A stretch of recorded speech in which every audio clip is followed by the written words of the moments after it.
makukulay at nagagandahang mga pananim at bulaklak, ito ang pumukaw sa atensyon ng turistang si Beth sa kanyang pagbisita sa Baguio City sa pagbubukas ng Panagbanga Flower Festival 2025. Na-enjoy niya raw ang panonood ng parada pero bilang isang plantita, mas nag-enjoy siya sa mga landscape na nasa Melvin Jones Grandstand. Maganda.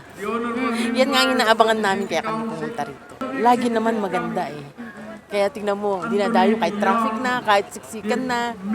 Si Nanay Regina naman na mula pa sa Manila, hindi na nagpatumpik-tumpik pang bumili ng mga halamang kanyang iuwi. Ganda, as a tourist, very appreciative yung niya, itsura niya, tsaka maraming flowers na wala sa Manila or sa ibang lugar. Na dito mo lang makikita. Maganda siya lahat. Maganda sa garden, marami kang makukuhang mga ideas na pwede mong gawin sa bahay mo. Yes, hindi namin ito pinapalagpas. Kasi nga, isa ito sa mga pinaka-highlights ng Baguio City. Kaya hindi pwedeng palagpasin.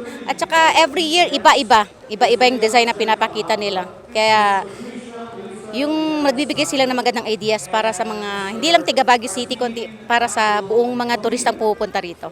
Ang mga landscape gawa ng mga local gardeners ng Baguio City na kalahok sa taunang landscape competition ng Panagbanga. Isa rito si Nanay Christine na 5 magkakasunod na taon nang sumasali at nananalo. Naging daan ito para makagawa siya ng iba pang mga landscape sa lungsod.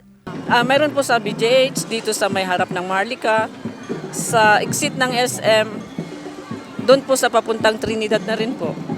Ganun po ang kagandahan ng ganito.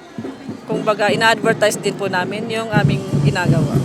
Pumunta po sila dito sa Melvin Jones, manood ng mga landscapes po, different designs po ng landscape. Ngayong taon, 12 mga landscape ang kalahok na makikita sa Melvin Jones Grandstand. Angel Arquero, RNG News.